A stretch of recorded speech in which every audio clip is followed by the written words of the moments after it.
Hello guys, आज मैं शुरू करने जा रहा हूँ हिस्ट्री का पहला लेसन जो कि है the rise of nationalism in Europe. तो इस लेसन में क्या है कि इस लेसन का वेटेज बहुत ही ज़्यादा रहता है हमारे एसएसटी एग्ज़ाम में हिस्ट्री के में।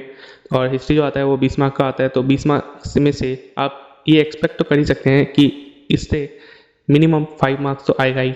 ठीक है, तो इसमें जो है मैं ये एक्सप्लेन करने जा रहा हूँ बहुत ही आसान शब्दों में ताकि आप लोगों को समझ में आ सके। और आपको कोई भी अगर कन्फ्यूजन हो तो आप मुझे कमेंट्स में बता सकते हैं। तो चलिए हम लोग बिना किसी देरी के ये चैप्टर शुरू करते हैं।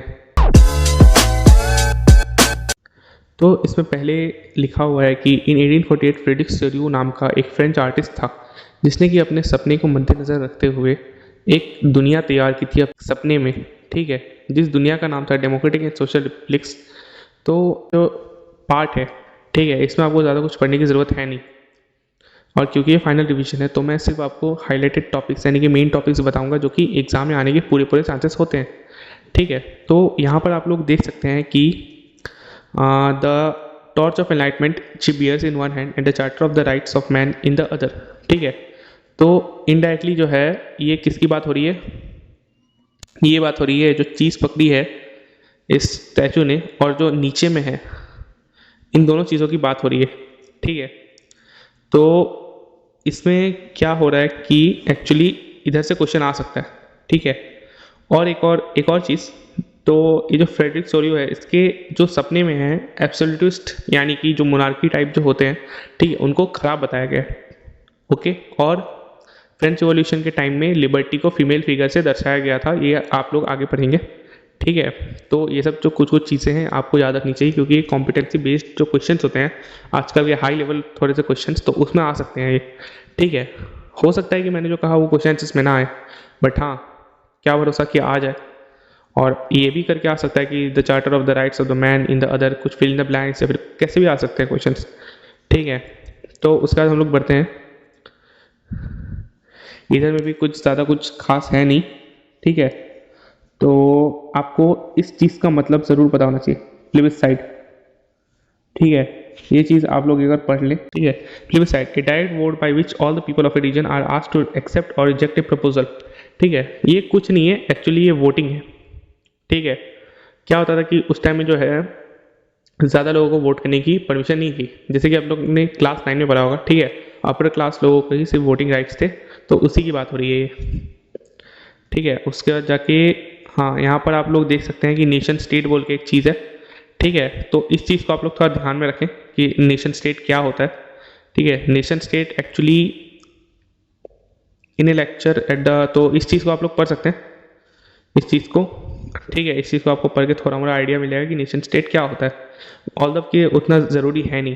ठीक है, इससे आज तक मतलब उतना सीबीएसई ने क्वेश्चन पूछा नहीं है, जिससे भी पूछा था मैंने वो पहले ही आपको बता दिया था। ठीक है, तो चलिए अब हम लोग अपना दूसरा पार्ट भी शुरू करते हैं। ठीक है, तो ये जो है इधर से मेन चैप्टर का स्टार्टिंग होता है। ठीक है, वो एक्चुअली हम लोग को आइडिया दिया था कि नेशन स्टेट आखिर कैसे हुआ, कैसे इमर्ज होता है, पहला इंसान कौन था जिसने कि नेशन स्टेट के बारे में सोचा था। तो चैप्टर का जो ये है, ठीक है, पार्ट का जो हेडिंग है क्या है, the French revolution and the idea of the nation. ठीक है, तो यहाँ पे हम लोग करेंगे कि नेशन स्टेट एमर्ज कैसे हुआ। ठीक है, तो जैसे शुरुआत करते हैं हम लोग। The first clear expression of nationalism came with the French Revolution in 1789। France, as you remember, was a full-fledged territorial state in 1789 under the rule of an absolute monarch. The political and constitutional changes that came in the wake of the French Revolution led to the transfer of sovereignty from the monarchy to a body of French citizens. The revolutionary proclaimed that it was the people who would henceforth constitute the nation and shape its destiny. तो जैसे कि आप लोगों को याद होगा कि 1789 में फ्रेंच रिवॉल्यूशन हुआ था। ठीक है, फ्रांस में, और उस टाइम के राजा कौन थे? लुई 16। ठीक है, तो उस टाइम जो हुआ था कि पॉलिटिकल और कॉन्स्टिट्यूशनल चेंजेस बहुत ज़्यादा हुआ था। ठीक है, तो यहाँ से जो है यहाँ से क्वेश्चन आ सकता है। ठीक है, और आता भी है बहुत बार, सीबीएसई ने पूछा भी, अपने प्रीवियस ईयर अगर क्वेश्चन चेक किया होगा तो आपने पाया होगा कि यहाँ से बहुत सारे क्वेश्चन बनते हैं। ठीक है, तो मैं बता देता हूँ, आप लोग को मार्क करा देता हूँ कि कहाँ से क्वेश्चन आ सकते हैं। देखिए, the political and constitutional changes that came in the wake of the French Revolution led to the transfer of sovereignty from the monarchy to a body of French citizens. ठीक है, यहाँ से एक आ सकता है, यहाँ से 1 मार्क का क्वेश्चन पूछा जा सकता है, या फिर केस बेस्ड या फिर कॉम्पिटेंसी बेस्ड भी आ सकता है। ठीक है, तो आपको तैयार रहना होगा।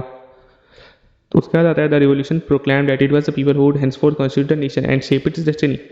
इधर से भी आ सकता है। ठीक है, तो आप लोग ध्यान दे दें। उसका आता है from the very beginning the French Revolution is introduced various measures and practices that would create a sense of collective identity amongst the French people. The ideas of La Patrie and La Citoyenne emphasized the nation of a united community enjoying equal rights under a constitution. A new French flag, the tricolor, was chosen to replace the former royal standard. The States General was elected by the body of active citizens and reigned the National Assembly. तो जैसे कि आप लोग देख सकते हैं French revolutionaries ने क्या किया था, मतलब उस टाइम सोसाइटी बहुत ही बटा हुआ था, ठीक है। जैसे अगर फार्मर्स का अलग था, पीजेंट्स का अलग था, उसके बाद जगह अपर क्लास का अलग था, उसके बाद जो वकील वगैरह थे, ठीक है, लॉयर्स टाइप जो मतलब लोग थे, उनका एक अलग था, वो लोग बीच में आते थे, ठीक है। तो उन सभी को मतलब एक तरीके से लाने के लिए, एकजुट करने के लिए उन्होंने कुछ कुछ जो है आइडियाज रिप्रेजेंट किए, जैसे कि द फादरलैंड, द सिटीजन, ठीक है, सभी इक्वल राइट्स एंजॉय करेंगे कॉन्स्टिट्यूशन में, कि सभी को वोटिंग राइट्स वगैरह मिलेंगे, ऐसे ऐसे चीज़ें। और जो फ्रेंच फ्लैग था दैट उसको फॉर्मर रॉयल स्टैंडर्ड से चेंज कर दिया गया था, ठीक है। उसका बाद द स्टेट्स जनरल आपको पता होगा था, एक ऊंचा होता है फ्रांस में एक ऊंचा ओहदा था, ठीक है। उसके बाद जाके आपका आता है न्यू हिम्स, यानी कि नए नए गाने, या फिर उसके बाद जाके ओथ्स बनाए गए थे, प्लेज लिया गया था। उसके बाद मार्टिर्स जो मर गए थे, शहीद हो गए थे, ठीक है, उनका जगह आता है a centralised administrative system was put in place and it formulated uniform laws for all citizens within its territory, ठीक है। तो एक सेंट्रलाइज्ड जो नियम था, ठीक है, वो पूरे फ्रांस में फैलाया गया कि ऐसे ऐसे कानून है, नियम है, जो कि सभी सिटीजन्स को फ्रेंच टेरिटरी के अंदर मान्य होंगे, ठीक है। उसका आता है internal customs duties and dues were abolished and a uniform system of weights and measures was adopted, ठीक है। तो आप लोग आगे पढ़ेंगे कि जर्मनी वाला केस में तो एक्चुअली क्या होता था कि सब सेक्शन होता था, ठीक है। जैसे फ्रांस एक पूरी तरह से कंट्री है, फुल फ्लेश्ड टेरिटोरियल स्टेट था, ठीक है, बट उसके अंदर भी कुछ मान के चलिए जैसे कि अलग अलग जगह पे, ठीक है, फ्रांस में अलग अलग मान के चलिए हिस्सा है, ठीक है। तो उधर में क्या हो रहा था, कहीं पे कुछ अलग अलग वेट्स का मेजर्स कुछ अलग था, ठीक है। जैसे कि मान के चलिए इंडिया में क्या है, 1 रुपया यानी कि 100 पैसा, ठीक है। तो फ्रांस में क्या था कि अलग अलग ये स्टेट्स टाइप हो जाने की वजह से कहीं पे 1 रुपये का वैल्यू 100 पैसा होता, कहीं पे 90 पैसा होता, कभी 80 पैसा होता, कभी 70, ठीक है, कभी 110 पैसा हो जाता। तो ऐसे करके क्या होता था कि बहुत ही ज़्यादा प्रॉब्लम आती थी इंटरनल मैनेजमेंट में, ठीक है। और कस्टम ड्यूटीज़ भी बहुत थे। आप एक बॉर्डर पार करेंगे, दूसरे पे कस्टम देना पड़ेगा, दूसरा पार करेंगे, उसके बाद वाले पे कस्टम देना पड़ेगा, ठीक है। कस्टम आपको पता होगा एक टैक्स होता है, ठीक है।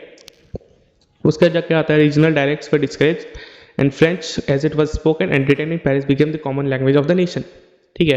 तो रीजनल डायलेक्ट्स यानी कि जो रीजनल भाषाएं थी, ठीक है, जैसे मान के चलिए फ्रांस आपका कौन से देश के सामने है, ठीक है, जर्मन वगैरह के सामने है, तो जर्मन वगैरह भी बोला जाता था। तो इस सभी को डिस्करेज कर दिया गया, यानी कि इस सब में रोक लगा दिया गया, ठीक है। और फ्रेंच जो है, जो कि फ्रांस का मेन लैंग्वेज है, ठीक है, नेशनल लैंग्वेज है, उसको पूरी तरह से फैला दिया गया कि अभी अगर कुछ भी लिखना है या फिर पढ़ना है तो फ्रेंच लैंग्वेज में ही होना चाहिए, ठीक है, ताकि लोगों को जोड़ सके ये चीज़, ठीक है। नहीं तो अगर आपके सामने वाला मान के चलिए बंदा जर्मन लैंग्वेज बोल रहा है, आप फ्रेंच में बोल रहे हैं, तो तालमेल नहीं बैठेगा अच्छे से, ठीक है।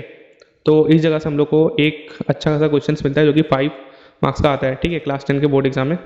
और वो एग्जाम में आता है कि अच्छा खासा मार्क्स का भी आ जाता है, ठीक है। तो वो क्वेश्चन है create a sense of collective identity amongst the French people. तो ऐसा ऐसा लाइन आपको कुछ देता है, ठीक है, क्वेश्चंस। मैं आप लोगों को बाद में एक PDF भी भेज दूंगा कि आप लोग पढ़ सके उसमें से। उसमें पूरे प्रीवियस ईयर का क्वेश्चन पेपर्स विथ आंसर्स होगा। अगर आपने वो भी पढ़ लिया तो भी बहुत है। अगर आप बुक नहीं भी पढ़ के जाते हैं ना, तो जो बुक पढ़ के गया उससे भी अच्छा मार्क्स स्कोर कर पाएंगे।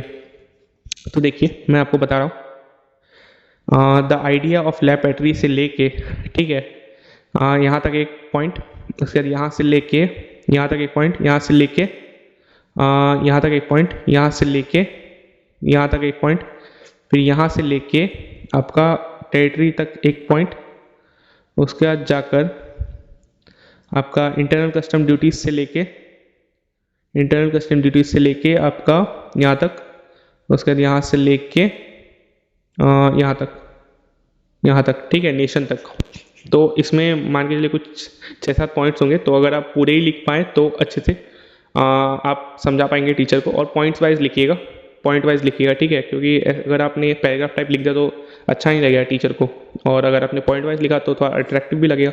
और एक बात हमेशा याद रखिएगा कि आप कुछ भी अगर लिखें, ठीक है, तो उस चीज़ में ना, मतलब अगर आपने एक लाइन लिखा है तो उस लाइन में अगर कुछ आपको इंपॉर्टेंट चीज़ दिख रहा है, ठीक है, कि ये मेन पॉइंट है, कीवर्ड्स टाइप जिसको बोलते हैं हम लोग, तो उस चीज़ को आप लोग हाईलाइट जरूर करें, ठीक है। तो टीचर क्या होता है ना कि आप टीचर को ज़्यादा मेहनत नहीं करनी पड़ती है, और हमें क्या करना है 10th में कि टीचर को ज़्यादा मेहनत करवाना नहीं है, ठीक है। जितना हो सके खुद मेहनत करो, टीचर को कम मेहनत करने दो, ताकि टीचर भी खुश रहे और हम भी खुश रहें। उसके बाद आता है the revolutionaries further declared that it was the mission and the destiny of the French nation to liberate the peoples of Europe from despotism, in other words to help other peoples of Europe to become nation states।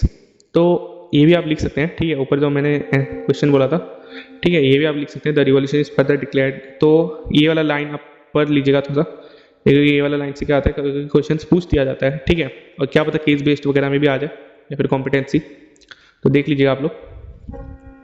उसके बाद है when the news of the events in France reached the different cities of Europe, students and other members of educated middle class began setting up Jacobin clubs. Their activities and campaigns prepared the way for the French armies, which moved into Holland, Belgium, Switzerland, and much of Italy in the 1790s. With the outbreak of the Revolutionary Wars, the French armies began to carry the idea of nationalism abroad. ठीक है, तो जैसे ही मतलब nationalism की भावना, nation state की भावना, nation state जो एक मतलब टॉपिक था, ठीक है, वो जब धीरे धीरे फ्रांस से बाहर फैलने लग गया, तो क्या हुआ, आसपास जो कंट्रीज थी जैसे कि होलैंड, बेल्जियम, स्विट्जरलैंड, ये सब, ठीक है, और इटली भी सामने ही था फ्रांस का, तो इन सभी में क्या था कि नेशन स्टेट की भावना और नेशनलिज्म की भावना उत्पन्न होने लगी, ठीक है।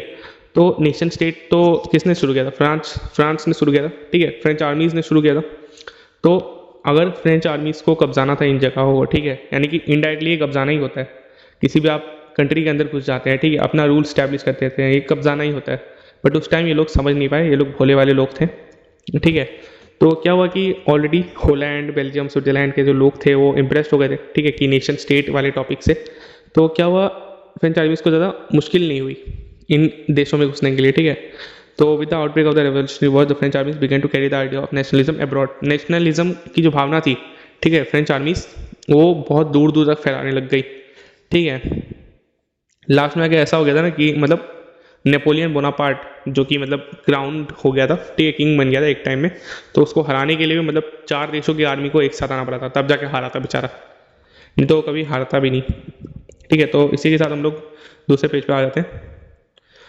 With the wide swathe of territory that came under his control, Napoleon set about introducing many of the reforms that he had already introduced in France. The way he returned to monarchy, Napoleon had no doubt destroyed democracy in France, but in the administrative field, he had incorporated revolutionary principles.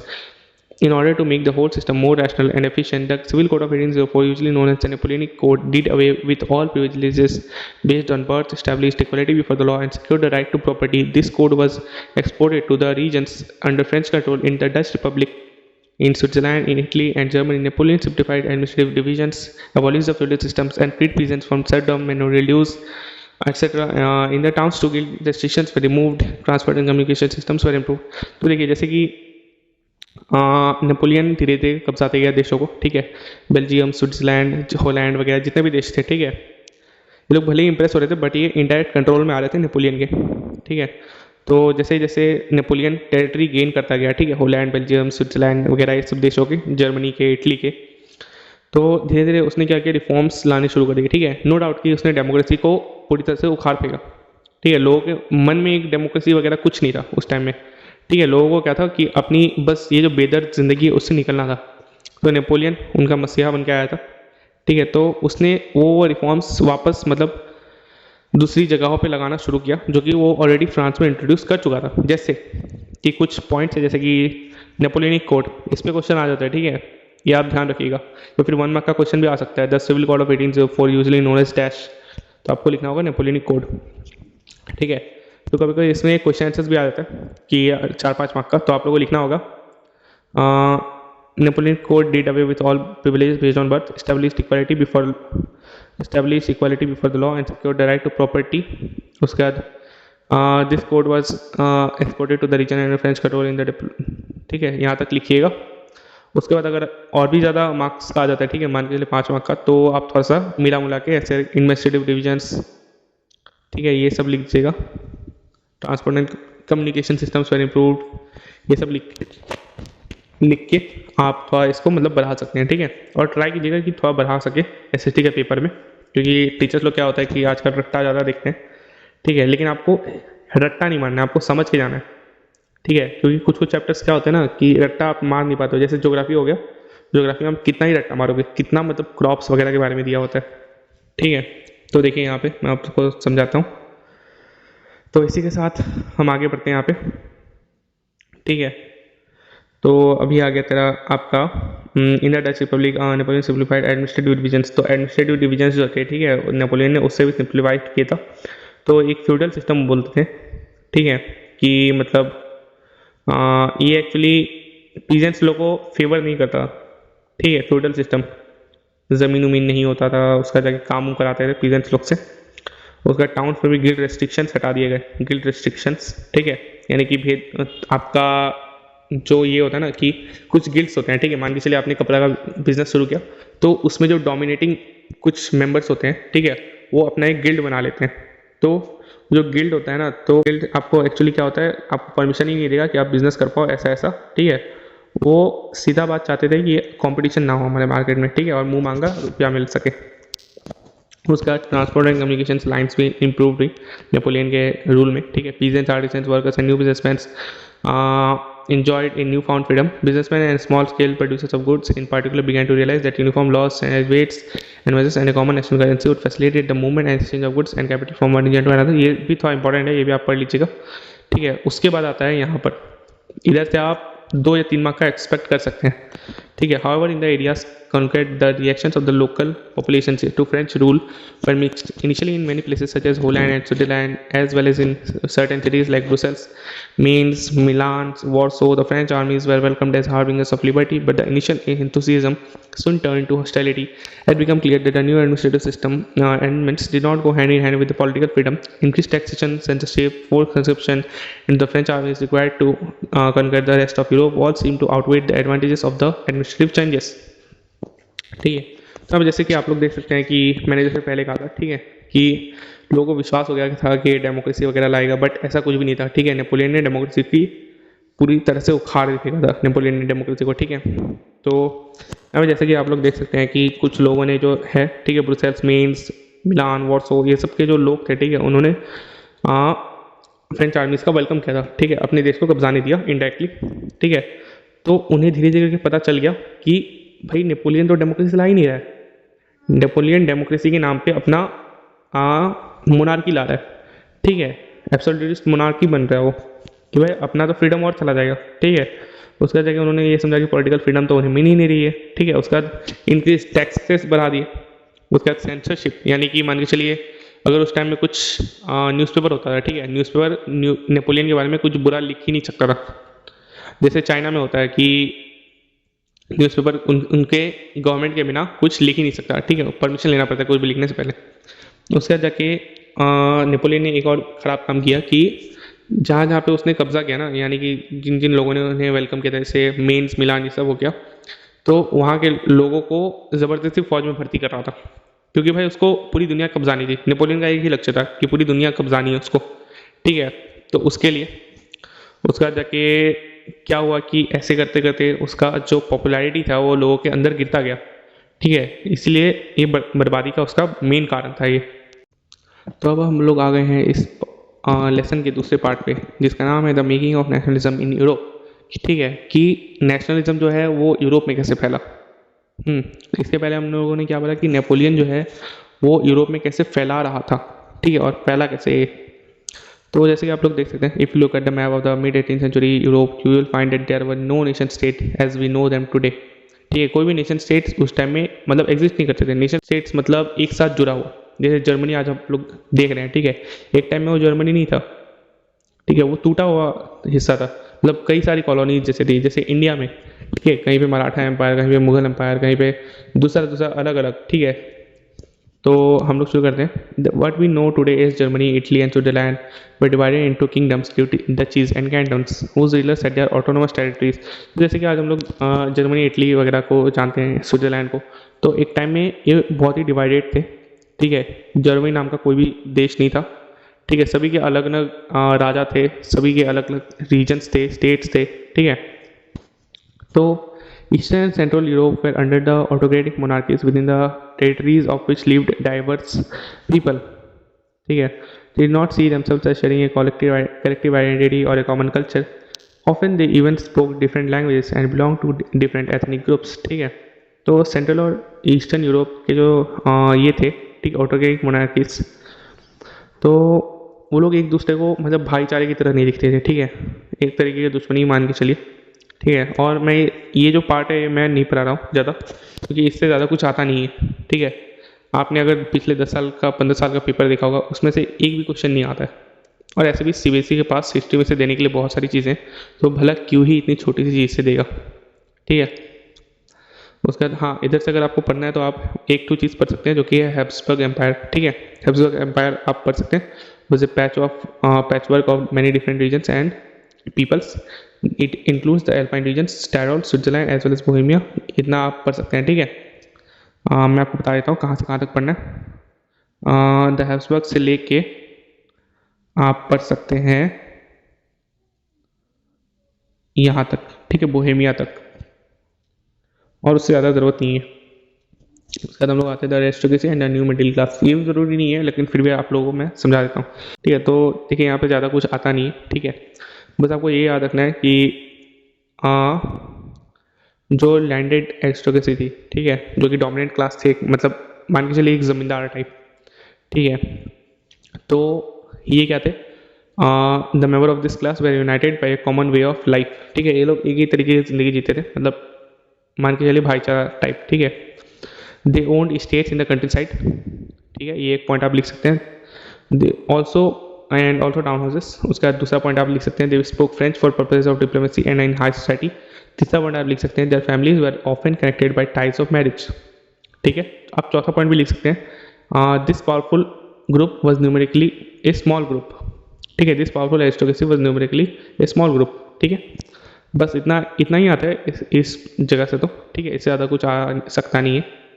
उसके बाद हम लोग आ जाते हैं in eastern and parts of central Europe the growth of industrial production and trade meant the growth of towns and the emergence of commercial classes whose existence was based on production for the market. Industrialization began in England in the second half of the 18th century, but in France and parts of the German states it occurred only during the 19th century. In its wake, new social groups came into being, a working class population, ठीक है। इससे ज़्यादा कुछ आता नहीं है, ठीक है, इस जगह से। What did liberal nationalism stand for, इसमें से ज़रूर एक मार्क का क्वेश्चन आएगा ही आएगा, ठीक है। तो यहाँ पे जैसे आप लोग देख सकते हैं, idea of national unity in early 19th century, people Europe were closely allied to the ideology of liberalism. The term liberalism derives from the Latin root liber meaning free. For the new middle classes, liberalism stood for freedom for the individual and equality of all before the law. Politically, it emphasized the concept of government by consent, ठीक है, पहला point, ठीक है, पहला point आप लोग लिख सकते हैं पॉलिटिकली, ठीक है। इसमें से ऐसा क्वेश्चन आता है ना कि what do you mean by liberalism, politically या फिर इकोनॉमिकली या फिर सोशली, ऐसे क्वेश्चन आते हैं, ठीक है। तो आप पॉलिटिकली के लिए पहला पॉइंट आप लिख सकते हैं, it emphasise the concept of government by consent, politically, ठीक है। पॉलिटिकली आप ऐसे करके लिख सकते हैं पॉलिटिकली के लिए। उसका लिखते हैं, since the French revolution liberalism had stood for the end of autocracy, ठीक है। दूसरा पॉइंट आप लिख सकते हैं, liberalism stood for the end of autocracy and clerical privileges, ठीक है। उसका तीसरा पॉइंट लिख सकते हैं, a constitution and representative government through parliament. उसका और कुछ नहीं, ठीक है, इतना ही आप लिख सकते हैं, 3 पॉइंट यहीं पे बन गया। उसका 19th century liberals also stressed the inviolability of private property. उसका आता है yet equality before the law did not necessarily stand for universal suffrage.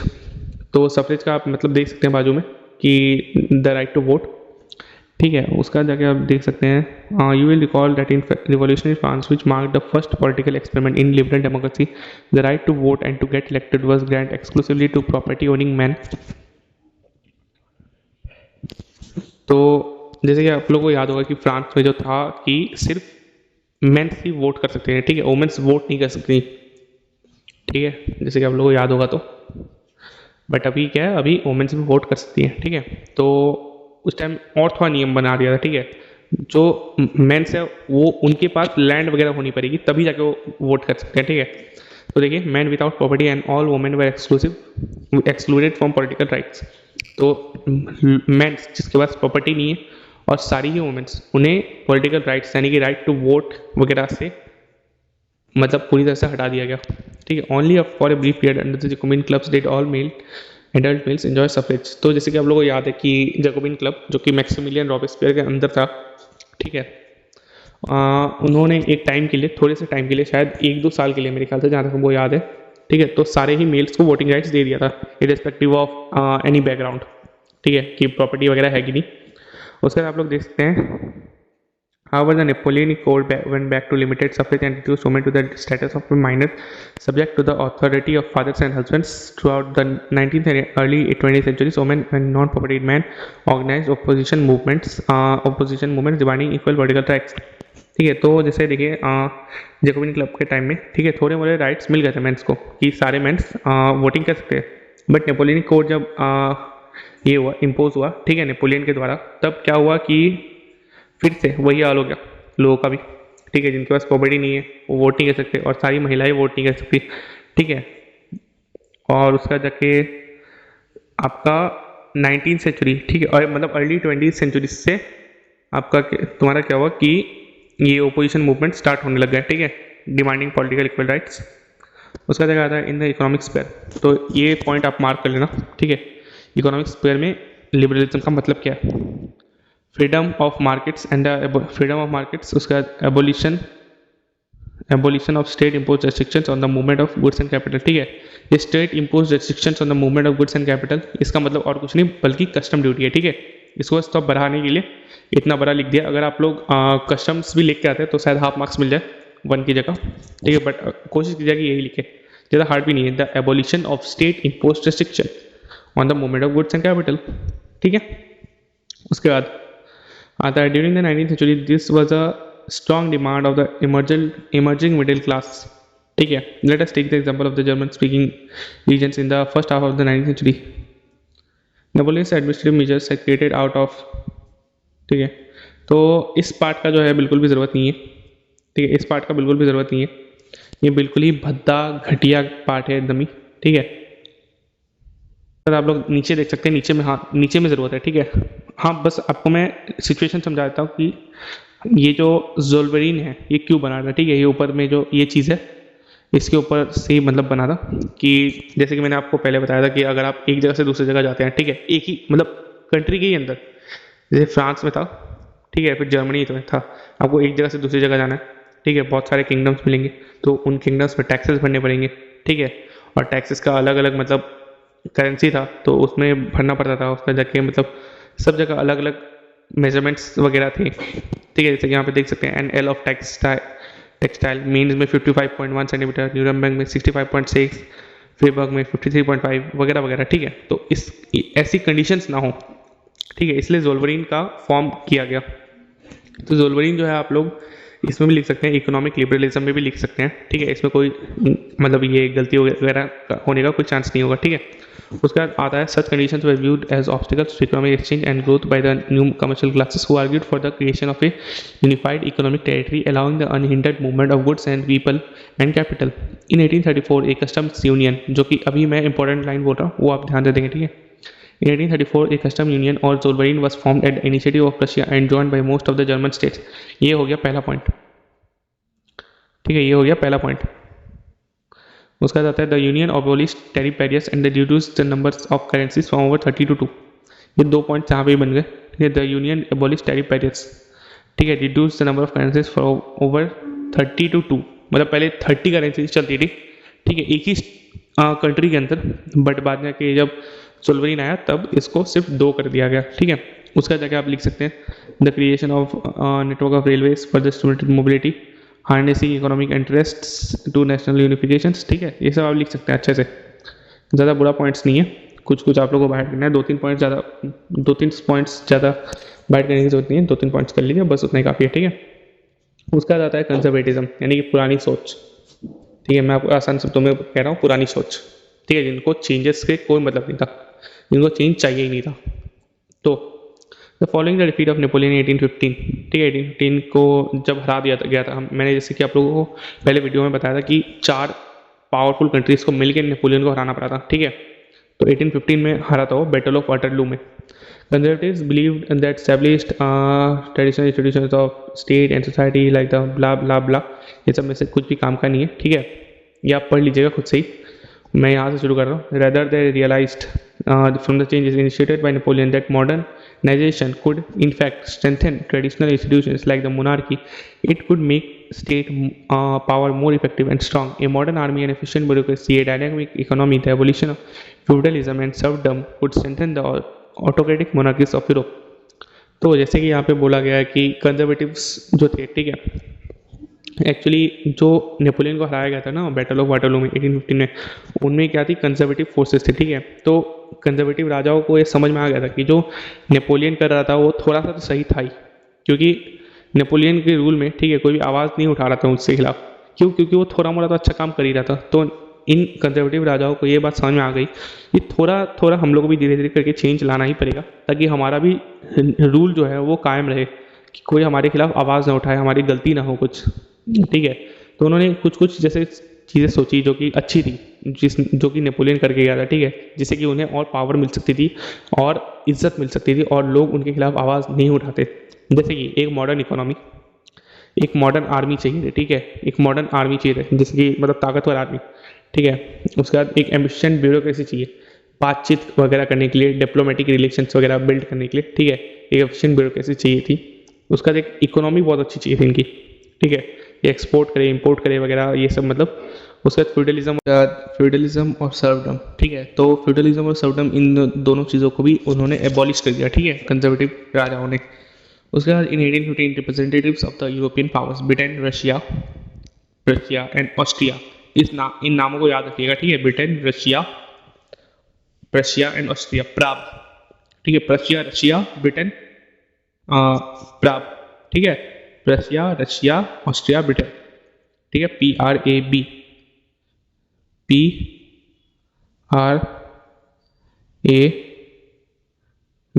ठीक है। इन चीज़ों को याद रखिएगा, इस नाम को याद रखिएगा, कोई भी भरोसा नहीं कि आ सकता है बाई चांस का बात है, ठीक है। उसका who had collectively defeated Napoleon met at Vienna, ठीक है। अगर कोई हिस्ट्री में दिलचस्पी रखता होगा तो उसे वियना ट्रीटी के बारे में तो ज़रूर ही पता होगा, ठीक है, जो कि क्लास 9 में चैप्टर 3 में था, ठीक है, राइज ऑफ हिटलर में जो वियना ट्रीटी का जिक्र हुआ था वो यही वियना ट्रीटी थी, ठीक है। और ये 4 देश आपको दिख रहे हैं, ब्रिटेन, रशिया, प्रशिया, ऑस्ट्रेलिया, इन्हीं चारों ने मिलकर नेपोलियन को हराया था, ठीक है। उसका यूरोप में मिले। The Congress was hosted by the Austrian chancellor Duke Metternich. Very very important question, ठीक है। तो कांग्रेस किसने होस्ट की थी? Austrian chancellor Duke Metternich. ये क्वेश्चन ना जाने सीबीएसई ने कितनी बार पूछा है, ठीक है। तो इस चीज़ को ध्यान रखिएगा, नाम थोड़ा सा मुश्किल ज़रूर लग रहा है बट हाँ ईजी है। तो the delegates Drew of the treaty of Vienna of 1815 with the object of undoing most of the changes that had come about in Europe during the Napoleonic Wars, ठीक है। तो वियना में ये लोग क्यों मिले थे कि नेपोलियन ने जो जो चीज़ की थी, ठीक है, उन सभी चीज़ों को वापस से हम लोग नॉर्मल कर पाए। यानी कि जो हमारे टाइम में चल रहा था, नेपोलियन बीच में आके वो आंधी की तरह आया, बर्बाद करके चला गया सब कुछ, अपना चेंजेस इम्पोज कर दिया, ठीक है। तो ये लोग क्या चाहते थे कि वापस से हम लोग जैसे कंट्रोल करता वैसे कंट्रोल आ जाए। तो उसके बाद उन्होंने क्या किया कि the Bourbon dynasty which had been deposed during the French Revolution was restored to power. Bourbon dynasty यानी कि वही लुई 16 वाला, ठीक है, dynasty. And France lost the territories. इधर से क्वेश्चन आ जाता है, ठीक है, कि what were the changes that came after the treaty of Vienna of 1815, ठीक है। तो आपको यहाँ से यहाँ तक लिखना है, मैं आपको दिखा दे रहा हूँ। The Bourbon dynasty which had been deposed during the French Revolution was restored to power, ठीक है, ये एक पॉइंट हो गया। उसके बाद फ्रांस जो है जितनी भी अपने टेरिटरीज एक्सपांड किया था, ठीक है, वो सारी टेरिटरीज वो खो बैठा। उसके बाद a series of states were set up on the boundaries of France to prevent France expansion, ठीक है। फ्यूचर में ऐसा कभी ना हो, फ्रांस वापस पावर में आके, ठीक है, मतलब दूसरे देशों पर हमला ना कर दे, इसके लिए मतलब फ्रेंच एक्सपांशन को रोकने के लिए, ठीक है, बाउंड्रीज बना दी गई, कुछ कुछ वहाँ पे मतलब गार्ड, जैसे बॉर्डर टाइप हो गया, ठीक है, बॉर्डर में जैसे जवान रक्षा करते हैं हमारी, तो वैसा ही कुछ हो गया था। उसके बाद दस द किंगडम ऑफ नेदरलैंड विच, ये लाइन तो इंपॉर्टेंट थोड़ा मोड़ा आप देख लेने से अच्छा है, ठीक है। Thus the kingdom of the Netherlands which included Belgium was set up in the north and Genoa is wedded to Piedmont in the south, ये एक पॉइंट हो गया, ठीक है। Prussia was given new important territories on its western frontiers, ये एक और point हो गया। Austria was given control of northern Italy, ठीक है। उसके बाद जाके the German Confederation of 39 states that had been set up by Napoleon was left untouched, ये एक और पॉइंट हो गया, ठीक है।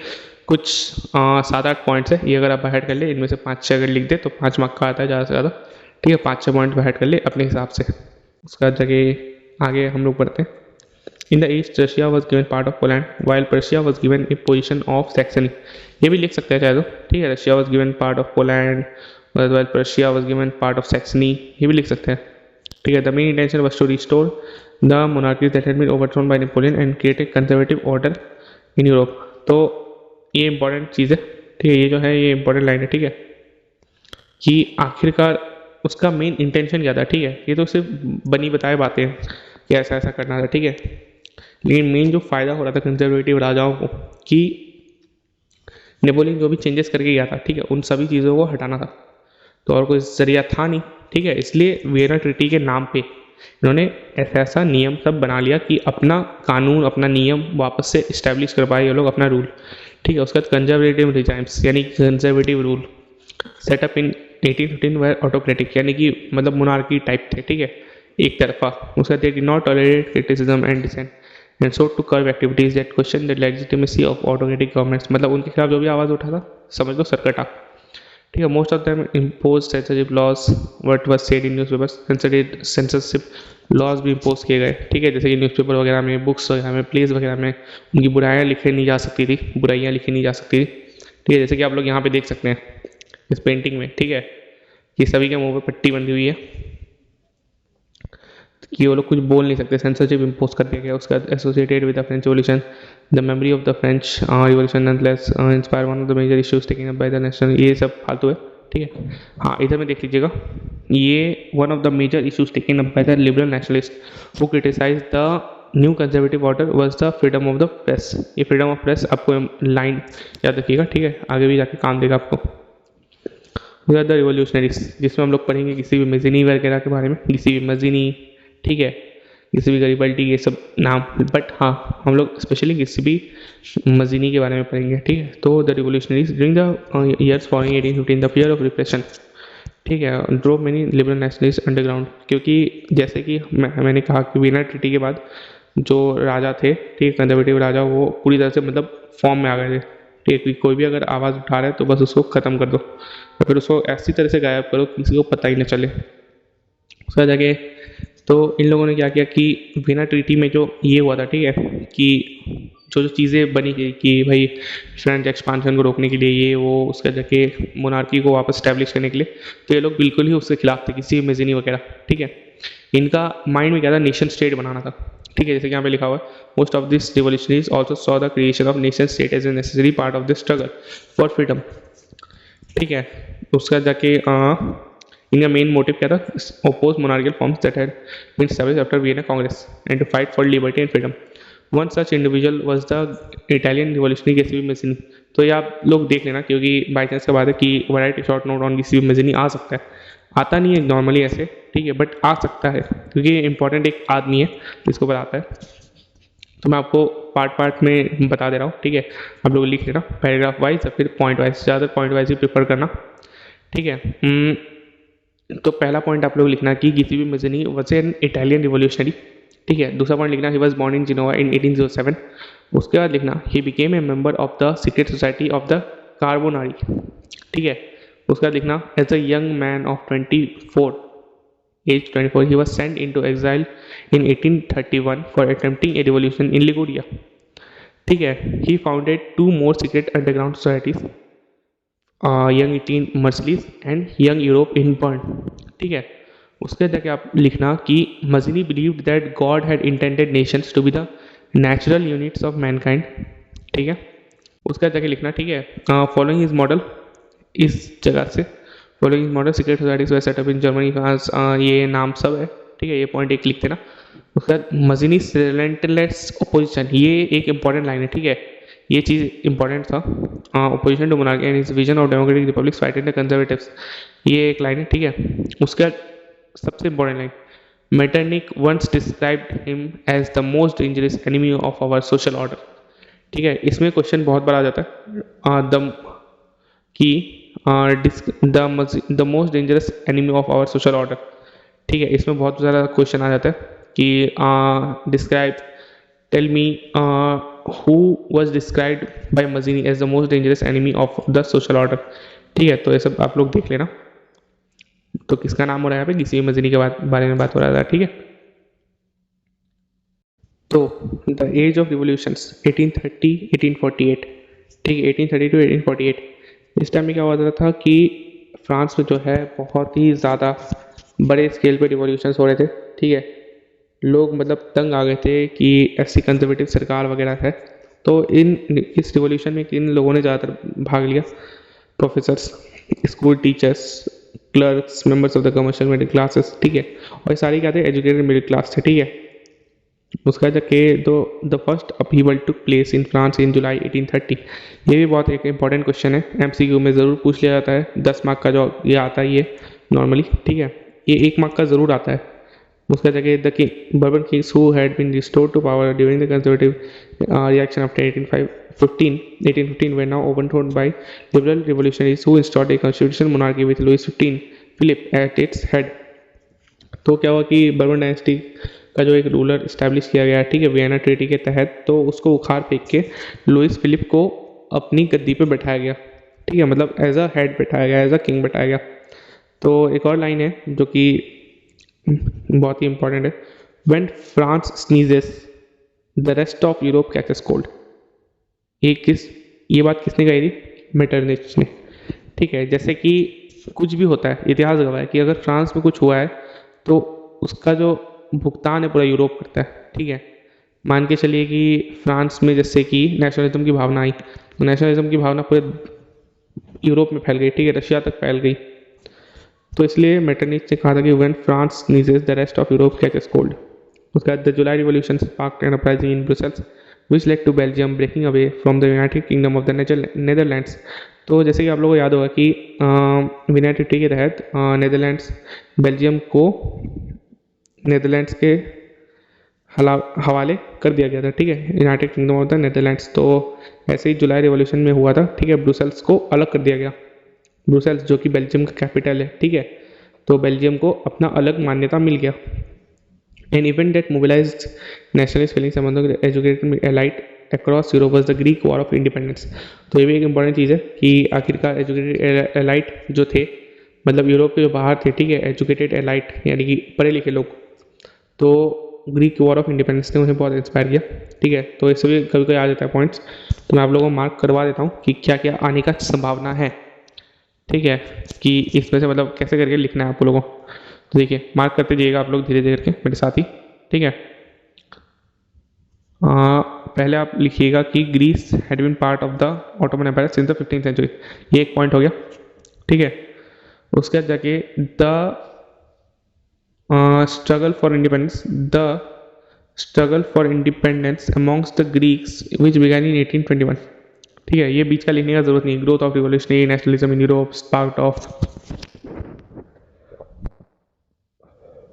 ये लिखने का ज़रूरत नहीं है बिल्कुल भी, मतलब बहुत ही ज़्यादा बड़ा कर देगा उल्टा।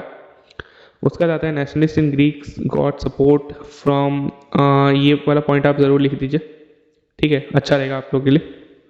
उसका जगह poets and artist lauded Greece as the creator of European civilisation, ठीक है, mobilise public opinion to support its struggle against Muslim empire.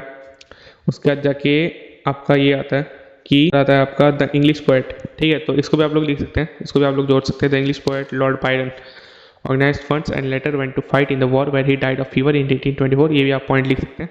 और उसके बाद ये पॉइंट आपको ज़रूरी लिखना है, ठीक है, द ट्रीटी ऑफ कॉन्स्टेंटिनोपोल, एक 1 मार्क का क्वेश्चन भी आ जाता है, द ट्रीटी ऑफ कॉन्स्टेंटिनोपोल, ये स्पेलिंग याद रख लीजिएगा क्योंकि बच्चों को याद रखने में बहुत दिक्कत होती है, द स्पेलिंग ऑफ कॉन्स्टेंटिनोपोल, ठीक है। उसके बाद हम लोग आगे बढ़ते हैं, the romantic imagination and national feeling, ठीक है। रोमांटिक बोलने से हमारे माइंड में सबसे पहले आता है रोमांटिक, प्यार मोहब्बत, ठीक है, बट ये वैसा नहीं है, उससे रिलेटेड है बट वैसा नहीं है, ठीक है, जैसे आप लोग सोचते होंगे। रोमांटिक नेशनलिज्म मतलब प्यार की भावना, ठीक है, एक लड़का लड़की के बीच की प्यार की भावना नहीं, बल्कि आपस में मेल जोल, तालमेल, ब्रदरहुड, ठीक है। उसके बाद romantic imagination national feeling, the development of nationalism did not come about only, मतलब ये जो नेशनलिज्म की भावना है, ठीक है, ये सिर्फ लड़ाई लड़ने से नहीं आई, ठीक है, ये सब क्या हुआ, कुछ पोएट्स ने हेल्प किया, कुछ पोएट्रीज ने हेल्प किया, स्टोरीज, म्यूजिक्स, इन सब ने क्या किया कि नेशनलिस्ट जो भावनाएं हैं इसे एक्सप्रेस करने में बहुत ज़्यादा हेल्प किया, ठीक है। उसी को हम लोग बोलते हैं romanticism. Romanticism a cultural movement which sought to develop a particular form of national sentiment. ये ज़्यादातर आता नहीं है, ठीक है, रोमांटिसिज्म के बारे में, बट कोई भरोसा नहीं आ जाए। Romantic artist and poets generally criticise the glorification of reason and science, ठीक है, ये एक पॉइंट हो गया, ये एक पॉइंट हो गया, ठीक है। उसके बाद आप लोग नीचे आइएगा तो आपको मिलेगा and focus instead on emotions, intuitions and mystical feelings. ये लोग क्या करते हैं, रोमांटिक आर्टिस्ट जो होते थे, ठीक है, लोग साइंस से ज़्यादा अपना फीलिंग्स में मानते थे, ठीक है। उसका their effort was to create a sense of shared collective heritage, एक common cultural past as a basis of nation, ये सब है, ब्ला ब्ला ब्ला, ठीक है। उसका ये है जोहान गॉटफ्राइड हर्डर, ठीक है, ये क्या था, जर्मन फिलोसोफर था, वो क्लेम किया था कि that true German culture was to be discovered among the common people यानी कि दास वॉल्क, ठीक है, कॉमन पीपल यानी कि दास वॉल्क, ठीक है। उसका जाके it was true folk songs, folk poetry, folk dances that the true spirit of the nation volksgeist was popularized, so collecting and recording these forms of folk culture was essential to the project of nation building, ठीक है। उसका जगह the emphasis on vernacular languages यानी कि जो local languages थी, in the collection of local folklores यानी कि आपका जो पुराना यानी कि जो लोकल है, ठीक है, मान के चलिए कुछ लोकल लैंग्वेज में फोकलॉर्स यानी कि गाने या फिर कुछ परफॉर्मेंस या फिर डांस वगैरह, ठीक है, was not just to recover an ancient national spirit but also to carry the modern nationalist message to a large audience who were mostly illiterate, ठीक है। जो पोएट्स और पोएट्रीज थे, ठीक है, तो ज़्यादातर जो उस टाइम के मतलब लोग थे वो इलिटरेट थे, पढ़े लिखे नहीं थे, उन्हें पढ़ना वढ़ना भी नहीं आता था, बस बात करने जानते थे, ठीक है। तो क्या होता था कि जो आप किसी को डांस करके या फिर गाना गा के या फिर पोएट्री सुना के, ठीक है, तो ऐसे अगर आप किसी को समझाने की ट्राई करते हो तो वो जल्दी समझ जाता है। तो यही किया इन पोएट्स और आर्टिस्ट ने भी, ठीक है, क्या किया कि लार्ज ऑडियंस तक पहुँचे, मतलब बड़े बड़े एकदम जैसे सेमिनार्स होते हैं आज के टाइम में, तो वैसे सेमिनार्स करते थे वो लोग, ठीक है, मतलब एक जगह में बहुत सारी भीड़ इकट्ठा हो गई, एक आदमी है वो लेक्चर वगैरह दे रहा है, कुछ पोएम वगैरह बोल रहा है, उससे सब लोग इंस्पायर हो जाते हैं, ठीक है। उसका this was specially so in the case of Poland के केस में ज़्यादातर था ये सब, ठीक है, जिसका भाग हो गया था, जिसको रशिया और ऑस्ट्रिया ने मतलब आपस में हिस्से में बांट लिया था, ठीक है। Even the Poland no longer existed as an independent territory, national feelings were kept alive through music and language, ठीक है। पोलैंड जो है अब इंडिपेंडेंट नेशन नहीं रहा, ठीक है, ट्रीटी ऑफ वेने के बाद में, क्योंकि उससे बांट लिया गया था, और उसका बट फिर भी नेशनलिस्ट जो फीलिंग्स थी, ठीक है, नेशनलिज्म की जो भावना थी वो फिर भी अलाइव रखी गई, क्यों, कैसे करके, म्यूजिक और लैंग्वेज की वजह से, ठीक है। Karol Kurpinski celebrated the national struggle through his operas and music, turning folk dances like the Polonaise and mazurka into nationalist symbols। ये थोड़ा मोड़ा पढ़ लीजिएगा क्योंकि ज़्यादा आता नहीं है इसमें से, ठीक है। उसके लैंग्वेज टू प्लेड, लैंग्वेज के बारे में कभी कभी आ जाता है कि हाउ सॉन्ग्स या फिर मतलब पोएट्स हेल्प इन रोमांटिसिज्म वगैरह के बारे में कुछ भी आ सकता है, ऐसे रहेगा क्वेश्चन, ठीक है। मैं आप लोगों को जब क्वेश्चन पीडीएफ में दे दूंगा तब आप लोग देख लीजिएगा कि कैसे कैसे क्वेश्चन आते हैं, ठीक है। पिछले 10-15 साल के तो क्वेश्चन होंगे ही, मैं आपको गारंटी देता हूँ, मैं आपको वो प्रोवाइड करवाऊंगा, ठीक है। उसमें से भी अगर आप पढ़ के जाते हैं तो भी बहुत है। उसका जगह लैंग्वेज के बारे में, लैंग्वेज में क्या था एक्चुअली, इसमें अभी पोलैंड के बारे में ही दिखा रहा है, ठीक है। Language to play an important role in developing national sentiments after Russification, the Polish language जो कि पोलैंड में चलती है, ठीक है, was forced out of schools, ठीक है, मतलब स्कूलों में पॉलिश लैंग्वेज बोलना मना हो गया। उसका रशियन लैंग्वेज जो है वो इम्पोज कर दिया गया। उसका 1831 में एक आर्म्ड रेबेलियन हुआ, यानी कि अलगाव, मतलब कुछ आर्म्ड रेबेलियन, ठीक है, रेबल्स वगैरह थे, तो रशिया के खिलाफ आवाज़ उठाई, बट रशिया ने उन्हें क्या कि दबा दिया, ठीक है। तो many members of the clergy in Poland, clergy मतलब आपका ये चर्च से रिलेटेड, ठीक है, began to use language as a weapon of national resistance. Polish was used for church gatherings and all religious instruction. As a result, a large number of priests, bishops were put in jail or were sent to Siberia by the Russian authorities as punishment for their refusal to preach in Russian. The use of Polish came to be seen as a symbol of the struggle against Russian dominance. तो Russia के खिलाफ जो भी Polish language का इस्तेमाल करता है, ठीक है, खास करके प्रीस्ट और भाई बिशप्स सब, तो उनको क्या कर दिया था कि रशिया से, पोलैंड से भगा दिया था, एकदम ही निकाल दिया था, या फिर साइबेरिया में भेज दिया गया था ठंडी में, ठीक है, या फिर जेल में बंद कर दिया गया। उसका जगह हम लोग आते हैं हंगर, हार्डशिप एंड रिवॉर्ड। इधर में से एक नए क्वेश्चन बन ही जाता है, तो आप लोग ध्यान रखिएगा, मैं आपको मार्क करवा देता हूँ, ठीक है। 1830 क्या था, हार्डशिप्स, इकोनॉमिक हार्डशिप्स का दौर था, ठीक है, भुखमरी, फेमाइन्स, ये सब चल रहे थे पूरी तरह से यूरोप में। The first half of the 19th century saw an enormous increase in population all over Europe, ठीक है। जैसे कि आप लोग को पता होगा कि अगर पॉपुलेशन बढ़ जाती है, ठीक है, और जो सामान है खाने के, जो चावल उबल गेहूँ वगैरह जो है, वो अगर नहीं बढ़ता है तो सीधा क्या होता है, डिमांड बढ़ जाता है, बट सप्लाई कितना है, कम है, तो ऑटोमेटिकली एकदम डिमांड पूरी तरह से, प्राइजेस जो है पूरी तरह से अपने पीक पे होंगे, ठीक है, पूरी तरह से दाम ऊपर होगा। उसके बाद ऐसे करते करते क्या हो गया कि in most countries there were seekers, more seekers of job than employment. मान के चलिए कि आपकी कंपनी में 100 लोगों की ज़रूरत है, बट आगे कितने, 10,000 लोग एम्प्लॉयमेंट लेने के लिए, ठीक है, ऐसी सिचुएशन बन गई थी। तो रूरल एरिया से भी लोग मोबिलाइज कर रहे थे टाउन्स की तरफ, ताकि भाई कुछ काम वगैरह मिल जाए, ठीक है।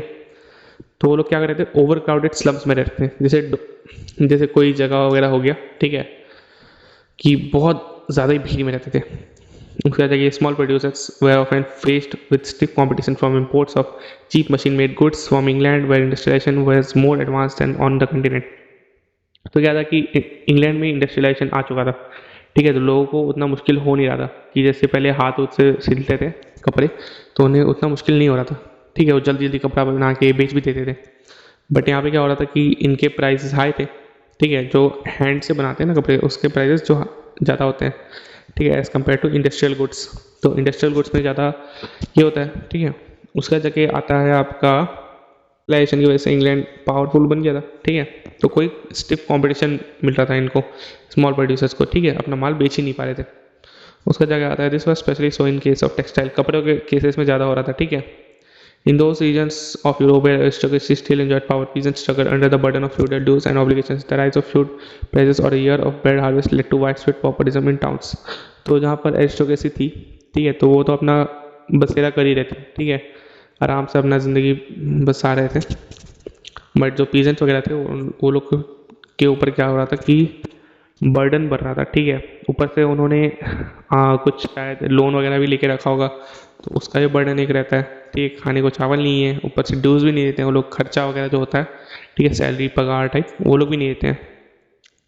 तो the year 1848 was one such year. Food shortage and widespread unemployment brought the population of Europe out on the roads.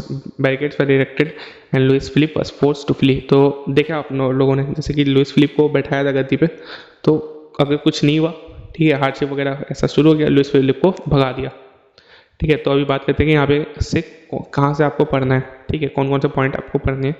जैसे कि आप यहाँ पे देख सकते हैं द फर्स्ट हाफ से लेके, ठीक है, enormous increase in the population of Europe, ठीक है। उसके बाद there were more seekers of job than employment, population from इतना rural areas migrated to overcrowded slums, ठीक है। Small producers faced with stiff competition with imports of cheap machine made goods from England, ठीक है। उसके जाके आप एक और लिख सकते हैं, जैसे कि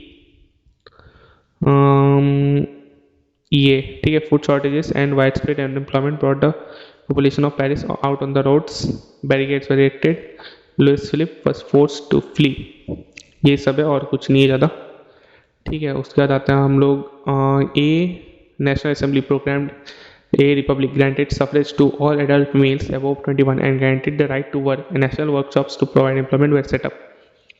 ठीक है, तो क्या हुआ, एक नेशनल असेंबली फॉर्म की गई, ठीक है, जिसने अपने आप को रिपब्लिक बनाया देश को, ठीक है। सफरेज यानी कि वोटिंग राइट सभी को दिए गए, 21 साल के ऊपर जो मेल्स होते थे, ठीक है। उसके बाद जाके guarantee the right to work, employment की भी बात की गई, ठीक है, एम्प्लॉयमेंट ताकि मतलब अनएम्प्लॉयमेंट हटा सके, उसका जगह एम्प्लॉयमेंट रख सके वो लोग, एम्प्लॉयमेंट बना सके, ठीक है। उसके बाद वर्कशॉप्स भी इस्टेब्लिश किए गए गवर्नमेंट के द्वारा, ताकि वो लोगों को नौकरी की ट्रेनिंग दे सके, ठीक है। उसका जाके क्या होता है, earlier in slash weavers in slash, या ये एक बकवास चीज़ है, ठीक है, स्टोरी है छोटी सी, तो अगर आप लोगों को टाइम मिले तो आप लोग पढ़ लें। हाँ, बस इसमें ये ध्यान रखिए कि 11 वेवर्स वर शॉर्ट, ठीक है, कितना वेवर्स मानेगा, 11 वेवर्स, ठीक है। ये क्वेश्चन कभी कभी आ जाता है, आप लोग एक बार पढ़ लीजिएगा बस एक बार। उसके बाद the revolution of the liberals, ठीक है, लिबरल्स का revolution. Parallel to the revolts of the poor, unemployed, and starving peasants and workers in many European countries in 1848, revolution led by the educated middle class was underway. ठीक है, उसके बाद events of February 1848 in France had brought about the abdication of the monarch. ठीक है, तो ये है एक question, what were the effects of events of February 1848 in France. ठीक है, तो पहला पॉइंट लिखेंगे abdication of the monarch. A republic based on universal male suffrage had been proclaimed. तो ये 2 पॉइंट आप लोग लिखेंगे, ठीक है, आ जाते हैं, कोई भरोसा नहीं, इसलिए पढ़ लीजिएगा, ज़्यादा हार्ड भी नहीं है। In other parts of the world where independent nations states did not yet exist, such as Germany, Italy, Poland, Austro-Hungarian Empire, men and women of the liberal middle classes combined their demands for constitutionalism with national unification. They took advantage of the growing popular unrest to push their demands for the creation of a nation state on parliamentary principles. ठीक है, तो यहाँ पे जो है ये 3 चीज़ आप बैठ कर देख लीजिएगा, ये constitution, freedom of the press, freedom of the association. ठीक है, तो ये जो चीज़ें हैं ये सब ज़्यादातर आती हैं यहाँ पर। उसके बाद इन द जर्मन रीजन से large number of political associations whose members were like middle class professionals, businessmen and professional prosperous artisans came together in the city of Frankfurt and decided to vote for an all-German National Assembly on 18 May 1848. ठीक है, 831 elected representatives marched in a festive procession to take their places in the Frankfurt Parliament convent in the Church of St. Paul. They drafted a constitution and for a German nation to be headed by monarchy subject to a parliament. When the deputies offered the crown on these terms to Frederick William IV, King of Prussia, he rejected it and joined other monarchs to oppose the elected assembly. While the opposition of the aristocracy and military became stronger, the social basis of parliament eroded. The parliament was dominated by the middle class, who resisted the demands of workers and artisans and consequently lost their support. In the end, troops were called in and the assembly was forced to disband. तो देखिए, जैसे कि आप लोगों ने यहाँ पे देखा कि जर्मन रीजन्स में, ठीक है, प्रोफेशनल्स बिजनेसमैन मिलके एक साथ आए फ्रैंकफर्ट के सिटी में, ठीक है, ताकि वो जर्मन नेशनल असेंबली के लिए वोट कर सकें। 18 मई 1848 को 831 रिप्रेजेंटेटिव्स ने एक फेस्टिव प्रोसेशन में भाग लिया, ठीक है, जो कि चर्च ऑफ सेंट पॉल्स में हुआ था, जो कि आप अगले पेज में देखेंगे। ठीक है, तो उन्होंने क्या किया, एक कॉन्स्टिट्यूशन ड्राफ्ट किया, ठीक है, जिसमें कि वो मोनार्की के तहत चलेंगे।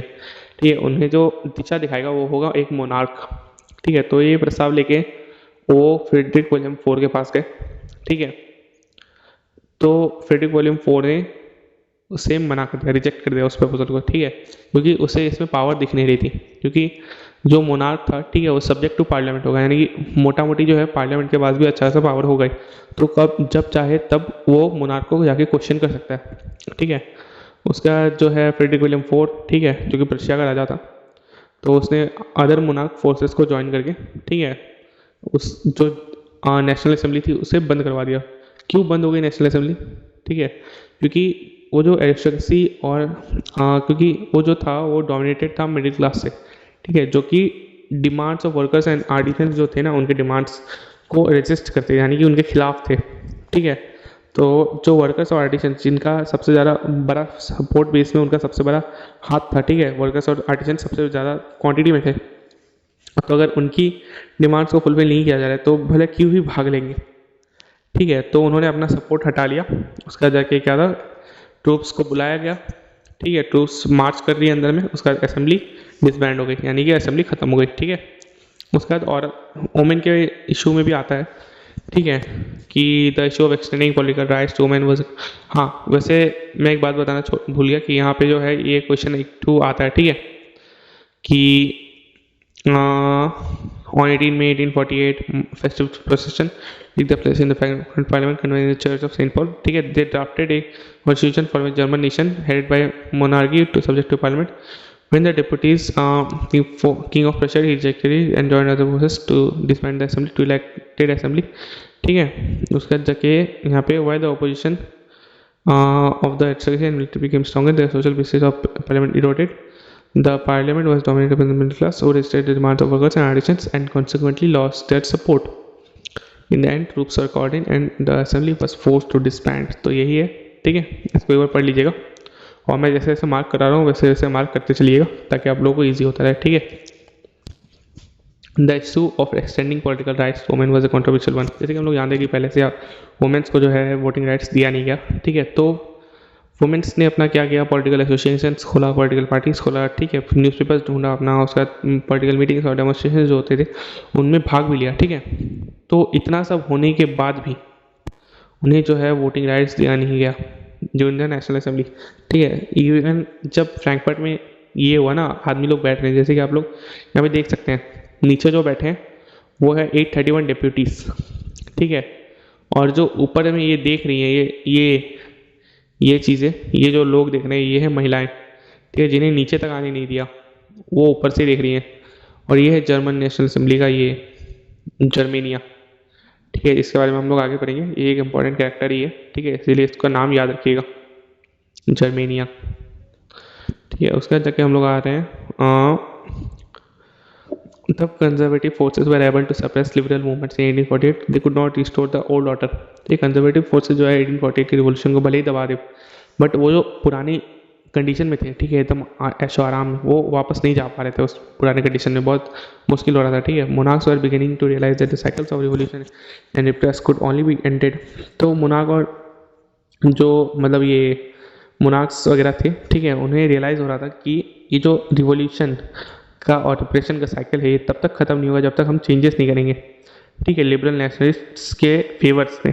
तो 1848 के बाद में हाँ, सेंट्रल और ईस्टर्न यूरोप के जो ऑटोक्रेटिक मोनार्क्स थे, ठीक है, उन्होंने क्या किया, चेंजेस करना शुरू कर दिया, ठीक है, जो कि वेस्टर्न यूरोप में पहले ही हो चुका था चेंजेस, जैसे कि सर्वडम और बॉन्डेड लेबर जो है वो एबॉलिश कर दिया गया, ठीक है। उसके बाद तेरा ये क्या बोलते हैं, the Habsburg rulers granted more autonomy to the Hungarians in 1867। ये सब कुछ पॉइंट्स हैं, ठीक है, जो कि ध्यान में रख लेना आप लोग।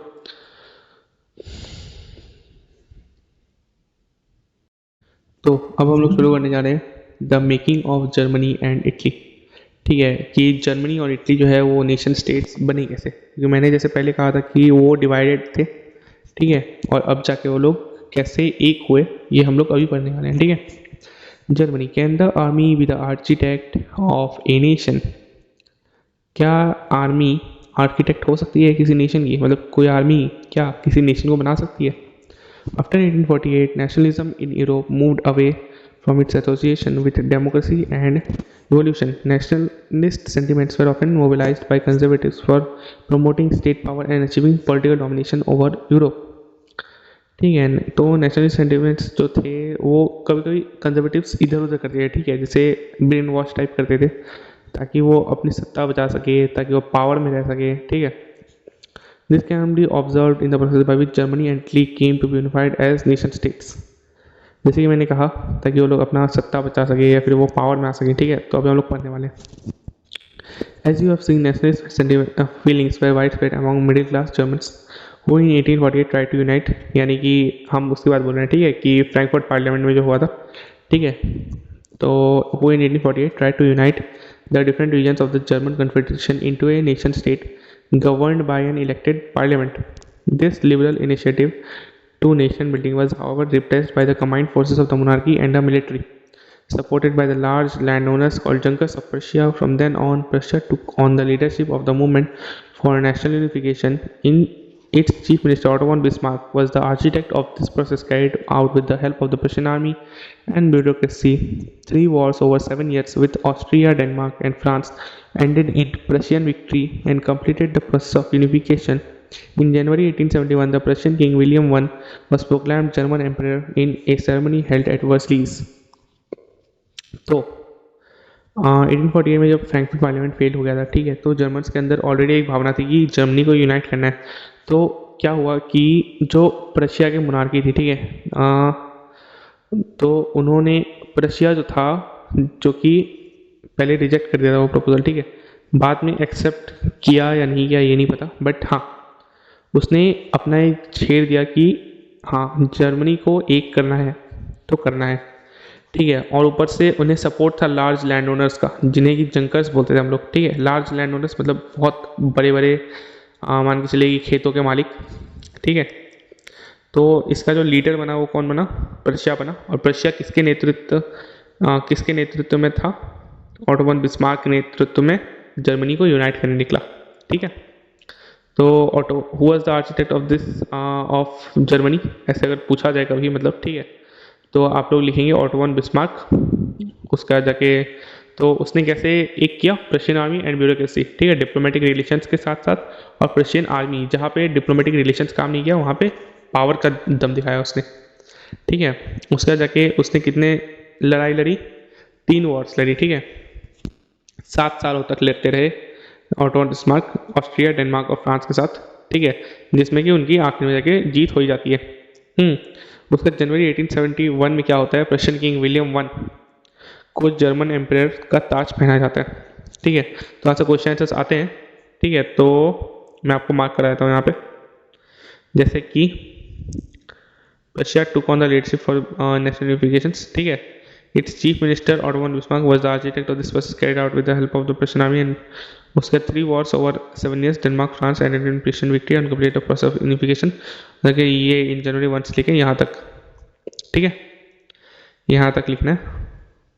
उसके देखिए अगर आप लोग चाहे तो नीचे में भी लिख सकते हैं, ठीक है, कि ऑन जनवरी 18 जनवरी 1871, ठीक है, princess of the German states, representatives of the army, important Prussian ministers including the chief minister Otto von Bismarck gathered in the unheated hall of mirrors in the palace of Versailles to proclaim the new German emperor headed by Kaiser William I of Prussia, headed by Kaiser William I of Prussia, ठीक है। ये भी आप line लिख सकते हैं चाहे तो, कुछ थोड़ा मोड़ा अपने से ऐड ऑन करके, बस नहीं अभी फिलहाल। और आगे बढ़ते हैं हम लोग।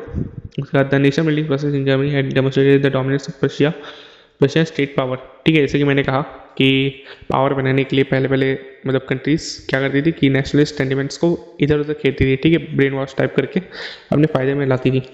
तो वही जर्मनी प्रशिया ने भी किया था, ठीक है। तो यहाँ पे क्वेश्चन आता है कि जर्मनी के पास क्या क्या पावर वगैरह थे उस टाइम जब नया नया ये जर्मनी बना था, ठीक है। तो कुछ पावर थे जैसे कि modernising the new state placed a strong emphasis on modernising the currency, banking, legal and judicial systems, ठीक है। Prussian measures and practice often became a model for the rest of Germany, ठीक है।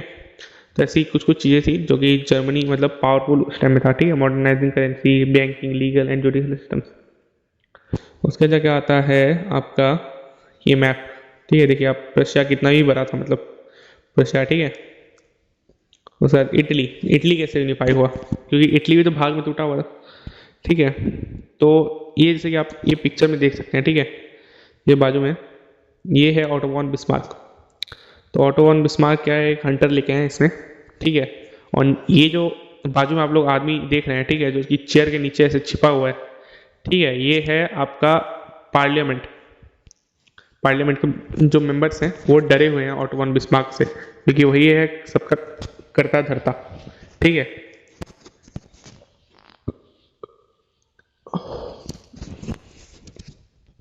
उसके बाद Italy unified, ठीक है। तो like Germany Italy too had a long history, तो इटली भी बहुत टूटा हुआ था, ठीक है। Italians were scattered over several dynastic states as well as the multinational Habsburg Empire, ठीक है, ये एक पॉइंट हुआ। Italy was divided into 7 states of which only one, Sardinia Piedmont, was ruled by an Italian princely house, ये एक point हुआ, ठीक है। दूसरा पॉइंट हुआ उसके बाद यहाँ पे the north was under Habsburgs, Austrian Habsburg, the centre was ruled by the Pope and the southern regions were under the domination of the Bourbon kings of Spain, ठीक है। Even the Italian language had not acquired a common form and had still had many regional and local variations, ठीक है। तो ये point आप लिख सकते हैं, पॉइंट्स आप लिख सकते हैं कि बिफोर इटली कैसे था, ठीक है। तो क्या था कि नॉर्थ जो है वो ऑस्ट्रियन हैब्सबर्ग ने कब्जाया हुआ, सेंटर पोप ने, और साउदर्न रीजन्स जो थे वो बर्बन किंग्स ऑफ स्पेन ने कब्जाया हुआ था, ये रीजन्स, ठीक है। उसके बाद हम लोग आ जाए during the 1830s Giuseppe Mazzini had sought to put together a coherent program for an unitary Italian republic. He had also formed a secret society called Young Italy, जिसके बारे में हम लोग पहले ही पढ़ चुके हैं। The failure of revolutionaries uprisings both in 1831 and 1848 meant that the mantle now felled on Sardinia Piedmont, यानी कि जब जो 1831 और 1848 का रिवॉल्यूशन फेल हो गया, ठीक है, तब अब किसके ऊपर भार आ गया? सार्डिनिया पाइडमोंट के ऊपर, जो कि एक लौता इटालियन प्रिंसली हाउस था, ठीक है। और इटली कितने भागों में डिवाइड था? 7 स्टेट्स में डिवाइडेड था, ठीक है। उसके बाद जाके सार्डिनिया पाइडमोंट का रूलर कौन था? किंग विक्टर इमैनुअल टू, ठीक है। किंग विक्टर इमैनुअल टू के ऊपर अब पूरी तरह से रिस्पॉन्सिबिलिटी आ गया कि इटली को यूनिफाई करना है, ठीक है। उसका जाके इलाइट्स जो थे ना, इलाइट्स, इटली के इलाइट्स ग्रुप, ठीक है, इन्हें भी थोड़ा सपना देखने लगे ये लोग कि एक unified Italy offered them the possibility of economic development and political dominance. तो इलाइट ग्रुप का क्या था कि इनको ना एक यूनिफाइड इटली में अपना डोमिनेशन दिख रहा था, ठीक है, और इकोनॉमिक डेवलपमेंट भी दिख रहा था, क्योंकि सीधा सा बात है, अगर कोई देश एक हो जाता है, ठीक है, इतने सारे जिसके भाग है, 7 स्टेट्स मतलब हो गए, अगर ये एक ही स्टेट बन जाए, एक ही कंट्री बन जाए, तो ऑब्वियस सी बात है कि थोड़ा मोटा तो फायदा हो ही जाएगा इसको, ठीक है, बहुत ही ज़्यादा फायदा हो जाएगा इनको। Chief minister Cavour who led the movement to unify the regions, ये भी एक बंदा है, ठीक है, किसी मेजनी की तरह।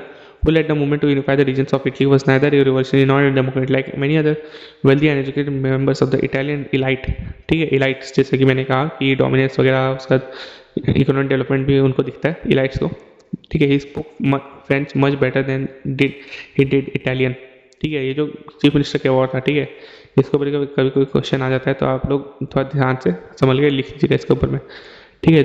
तो ये जो केवॉर है, ये इटालियन लैंग्वेज से भी ज़्यादा अच्छा ही फ्रेंच लैंग्वेज बोलता है, सोचिए ऐसा बंदा था ये, ठीक है। उसका जाके क्या करता है, ये डिप्लोमेटिक अलायंस में घुसता है फ्रांस के साथ, ठीक है। मैंने जैसे कहा कि किसी भी नेशन को बनने के लिए 2 चीज़ें ज़रूरी हैं, ठीक है। पहली हो जाती है कि ब्यूरोक्रेसी, डिप्लोमेटिक रिलेशंस दूसरे देशों के साथ कैसे हैं, ठीक है, और दूसरी हो जाती है आर्मी। तो इटली के पास क्या थी उस टाइम? आर्मी थी नहीं, तो डिप्लोमेटिक रिलेशंस बिल्ड करना था, तो वो डिप्लोमेटिक रिलेशंस कौन बिल्ड किया? केवॉर बिल्ड किया, ठीक है, फ्रांस के साथ। उसका जाके उसने क्या किया? Sardinia Piedmont succeeded in defeating the Austrian forces in 1859, ठीक है। तो फ्रांस के साथ मिलकर ऑस्ट्रियन फोर्सेस को 1859 में सार्डिनिया पाइडमोंट डिफीट करने में सक्सेसफुल हो गया, ठीक है। Apart from regular troops, a large number of armed volunteers under the leadership of Giuseppe Garibaldi joined the fray, ठीक है, यानी कि वो जो रिवॉल्यूशन चला था उनको ज्वाइन कर लिया, ठीक है। बहुत सारे रिवॉल्यूशनरीज ने मतलब वॉलंटियर करने आ गए थे। 1860 they march into south Italy and the kingdom of the 2 Sicilies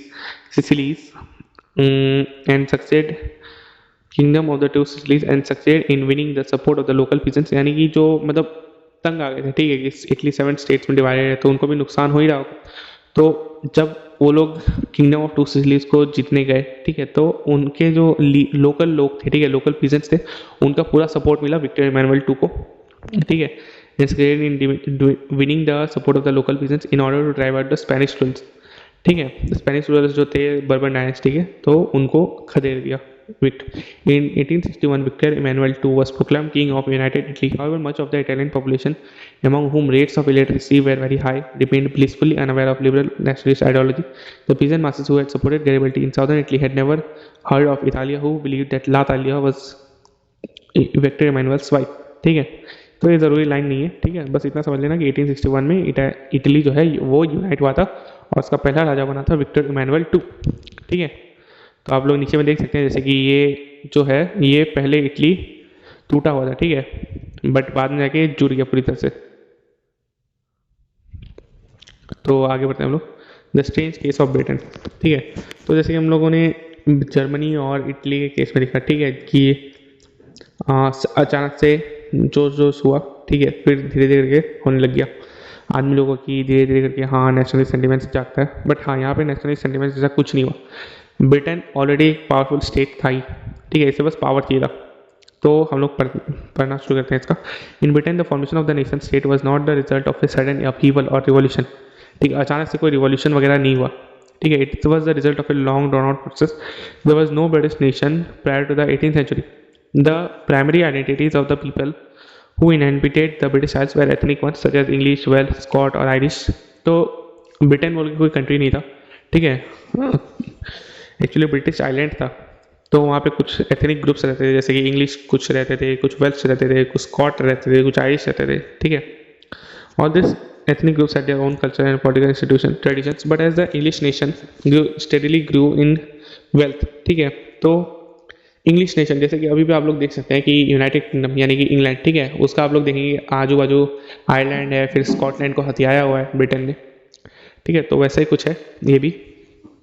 तो जो ब्रिटिश नेशन है वो धीरे धीरे क्या क्या होने लग गया, पावर में बढ़ने लग गया, ठीक है, पैसा वगैरह होने लग गया उसका बस। तो वो जो है अपना ताकत जो है वो दूसरा नेशन के ऊपर भी इम्पोज करने लग गया, ठीक है, जैसे स्कॉटलैंड वगैरह हो गया या फिर आयरलैंड हो गया, ठीक है, उनके ऊपर क्या करने लग गया, इम्पोज करने लग गया अपना पावर, ठीक है। उसका जगह the English parliament which had seized power from the monarchy in 1688 at the end of a protracted conflict was the instrument through which a nation state with England at its center came to be forged। तो English parliament में भी ये सब पास होने लग गया, ठीक है, कि भाई नेशन स्टेट वगैरह बनाना है। द एक्ट ऑफ यूनियन, तो इंग्लैंड और स्कॉटलैंड के बीच में एक एग्रीमेंट हुआ था, ठीक है, द एक्ट ऑफ यूनियन बोलते हैं 1709, ये क्वेश्चन आ सकता है, ठीक है, एक्ट ऑफ यूनियन कब हुआ था, 1707 में हुआ था। Resulted in the formation of the United kingdom of the great Britain, जो कि हम लोग बोलते हैं ना ग्रेट ब्रिटेन, तो ये वही है, ठीक है। ब्रिटेन मतलब जो सिंगल आइलैंड था, बट ग्रेट ब्रिटेन मतलब तेरा आप पूरा जोड़ जोड़ के, ठीक है, जो स्कॉटलैंड आयरलैंड वगैरह ये सब जोड़ के हम लोग यूनाइटेड किंगडम बोलते हैं, यूके भी बोलते हैं, कभी कभी ग्रेट ब्रिटेन भी बोलते हैं, या फिर इंग्लैंड भी बोलते हैं। उसके बाद the England mean in effect the England was able to impose its influence on Scotland. The British Parliament was henceforth dominated by its English members. The growth of a British identity mean that Scotland's distinctive culture and political institutions were systematically suppressed. The Catholic clans that inhabited the Scottish Highlands suffered terrible repression whenever they attempted to assert their independence. The Scottish Highlands was forbidden to speak their Gaelic language and to wear their national dress. And large numbers were forcibly driven out of their homeland। ठीक है, तो क्या हुआ, वही जब भी कोई एक देश दूसरे देश पे कब्जा करता है तो सीधी सी बात है वो उसके लैंग्वेज को ख़त्म करेगा, ठीक है, उसकी पढ़ाई, उसके ट्रेडिशन, सभी चीज़ों को ख़त्म कर देता है, ठीक है। वैसा ही कुछ ब्रिटेन ने भी किया, ठीक है, स्कॉटलैंड में उनकी भाषा बोलने से मना कर दिया, ठीक है। ऊपर से जब कैथोलिक लोग स्कॉटलैंड में मतलब मान चलिए कि रिवॉल्यूशन करने का ट्राई कर रहे थे तो उसे भी सप्रेस कर देता था जल्दी, ठीक है, कि यहीं पे बात फैले ना। उसके बाद आयरलैंड भी सिमिलर स्टेट ही सफ़र किया, ठीक है। It was a country deeply divided by between Catholics and Protestants, ठीक है।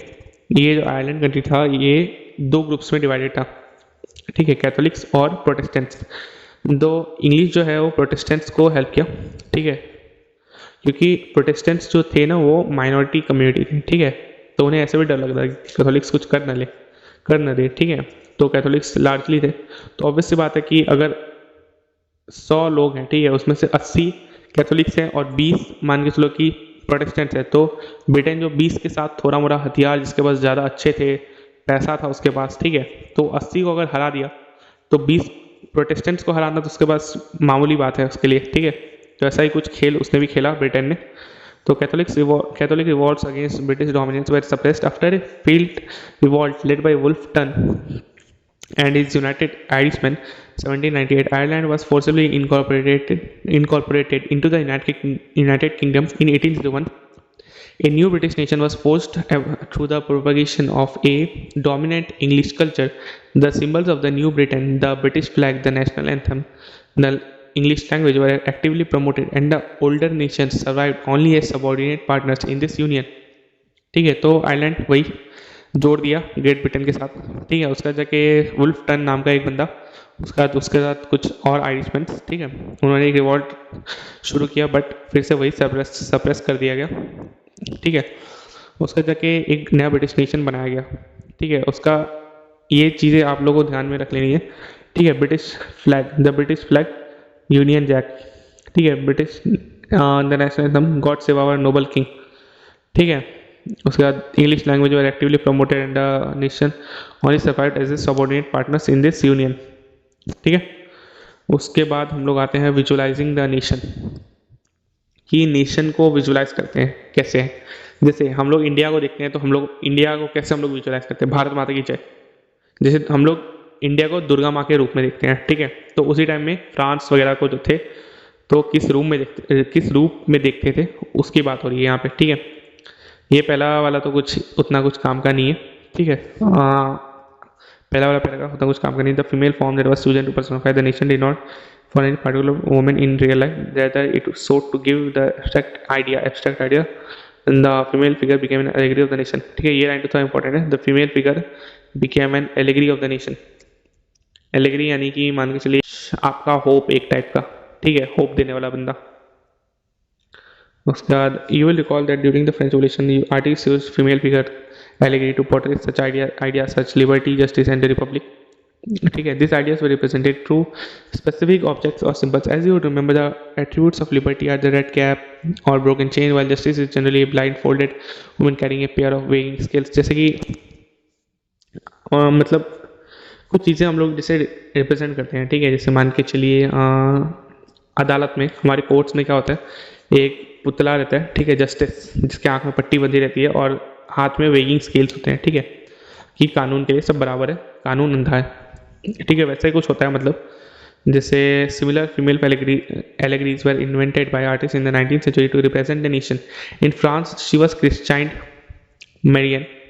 ठीक है, तो फ्रांस में क्या था, मरियन था, a popular Christian name which underline the idea of people's nation. ठीक है, her characteristics were drawn from those of liberty and the republic, the red cap, the tricolour and the cockade. ठीक है, Marion का special कुछ था, red cap, try colour और कॉकेट। ठीक है, उसके बाद statues of Marian were erected in public squares to remind the public of national symbol of unity and to persuade them to identify with it. Marian images were marked on coins and stamps. तो ये सब कुछ कुछ points आप लोग ध्यान रख लीजिएगा, जैसे कि characteristics were drawn from the cockade, tree color, etc. Statues of were erected in public squares to remind the public of national unity and to persuade them with identity with it. ठीक है, उसका ये तो ये कुछ 3-4 points है, ये सब आप लोग याद कर लीजिएगा। फिर जर्मनीशन का एलिगरी था। ठीक है, जैसे कि जर्मनी को हम लोग कैसे आइडेंटिफाई करते हैं, जर्मनिया से। ठीक है, तो Germania begin the allegory of the German nation in visual representation. Germania wears a crown of oak leaves as the German oak stands for heroism. ये क्वेश्चन आ जाता है, ठीक है, जर्मन ओक किस के लिए स्टैंड होता है, हीरोइज्म के लिए। ठीक है, तो एलिगरी का आप लोग नीचे में देख सकते हैं कि डेफिनेशन क्या लिखा हुआ है। ठीक है, मैं ज़्यादा इसके बारे में नहीं बात करूँगा। उसके बाद हम लोग आते हैं, तो ये चीज़ आप लोग खुद से पढ़ लीजिएगा। ठीक है, ये चीज़ थोड़ा सा इंपॉर्टेंट है, मतलब पूरी तरह से पढ़ने की ज़रूरत नहीं है, बट हाँ थोड़ा सा एक आइडिया लीजिएगा, क्योंकि कॉम्पिटेंसी बेस्ड इस बार क्वेश्चन अच्छे खासे हैं, तो इसलिए ज़रूरी बन जाता है ये सब चीज़। उसके बाद हम लोग आते हैं एक्टिविटी वगैरह में। हाँ, तो ये देख लीजिएगा, फॉलन जर्मेनिया, जूलियस हुबनर। ठीक है, ये फॉलन जर्मेनिया क्यों है, क्योंकि जब जैसे कि हमने पढ़ा था कि फ्रैंकफर्ट पार्लियामेंट जब उससे यूनाइट करना चाह रहे थे ना जर्मनी को, और जब किंग विलियम ने, ठीक है, कुछ जब जो प्रशिया का राजा था, ठीक है, उस टाइम में, तो उसने जब मना कर दिया था कि नहीं ऐसा ऐसा मैं नहीं करूँगा, रिजेक्ट कर दिया था प्रपोजल, तो जो ये जर्मनिया है, जर्मनी की जो एलिगरी, ठीक है, उसने अपने दम तोड़ दिए। ऐसा कुछ दिखाने का कोशिश किया जूलियस हुबनर ने, ठीक है, 1850 के टाइम में। उसके बाद आता है, हाँ यहाँ पे भी देख लेना आप लोग कि जर्मनिया गार्डिंग द राइन, कभी कोई आ जाता है इसमें। ठीक है, कभी कोई आ जाता है इसमें, जर्मनिया गार्डिंग द राइन। ये कभी कोई मतलब आपका ये करता है, क्या होता है, फोटो देता है और पूछ लेता है, बट हाँ फोटो वाला नहीं आता है किसी में, बट फिर भी देख लीजिएगा बाई चांस का बात है। उसके बाद हम लोग आते हैं लास्ट वाली चीज़ में, नेशनलिज्म एंड इम्पीरियलिज्म। ठीक है, तो क्या है ये, अभी इसके बारे में बात करते हैं। By the last quarter of the 19th century, nationalism no longer retain its idealistic liberal democratic sentiment of the first half of the blah blah blah. यहाँ पे बहुत सारी बकवास की चीज़ें लिखी हुई हैं, ठीक है, सारी पढ़ने की ज़रूरत नहीं है, पहला वाला तो पढ़ने का ज़रूरत ही नहीं है। ठीक है, दूसरा वाले मानते हैं, the most serious source of nationalist tension in Europe after 1871 was the area called Balkans. ठीक है, ये इंपॉर्टेंट थोड़ा है, ये आप थोड़ा देख लें, मेरी आपसे दरख्वास्त रहेगी। The Balkans was a region of geographical and ethnic variation comprising modern day Romania। ये तो यहाँ से शुरू होता है बल्कन वाला कहाँ, ये तो ठीक है। The Balkan was a region of geographical and ethnic variation comprising modern day Romania।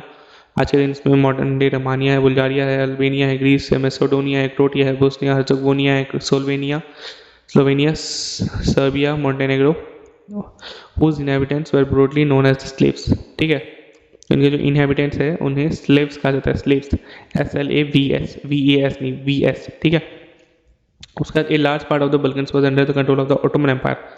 तो बल्कन्स का जो एक बड़ा सा एरिया था ना, वो ऑटोमन एम्पायर के अंडर में आता था। ठीक है, तो ऑटोमन एम्पायर क्या था, उस टाइम में बहुत अनस्टेबल हो गया था, ये जो ऑटोमन एम्पायर है, ठीक है, बहुत ही ज़्यादा अनस्टेबल हो गया था। In the spread of the ideas of romantic nationalism in the Balkans together with the decision, ठीक है। तो अनस्टेबल क्यों हुआ था, क्योंकि इसके अंदर भी नेशनलिज्म जैसा कुछ चल रहा था इसके अंदर, ठीक है। तो नेशनलिज्म की भावना बल्कन्स में भी चलने लगी। उसके बाद ऑटोमन एम्पायर टूट गया, ठीक है। All through the 19th century, the Ottoman Empire had sought to strengthen itself through modernization and internal reforms, but with very little success. जब से ये 19th century के शुरुआत से ही, ठीक है, ऑटोमन एम्पायर सोच रहा था कि अपने आप को रिफॉर्म से और बेटर करेगा और मॉडर्नाइज करेगा, ठीक है, बट थोड़ी सी सक्सेस मिलती थी, ज़्यादा कुछ होता नहीं था, ठीक है। 1 by 1 इस यूरोपियन सब्जेक्ट नेशनलिटीज जो धीरे धीरे करके ऑटोमन एम्पायर, ठीक है, ऑटोमन एम्पायर एक टाइम का बहुत ही बड़ा एम्पायर था, ठीक है। यूरोप तक भी उसका दबदबा फैला हुआ था, यूरोप का भी कुछ कुछ जगह उसने कब्जाया हुआ था। तो धीरे धीरे करके जो है यूरोप का जितना भी मतलब कंट्रीज था जो ऑटोमन एम्पायर के अंदर था, वो सब धीरे धीरे इंडिपेंडेंस डिक्लेयर करने लगे थे, ठीक है।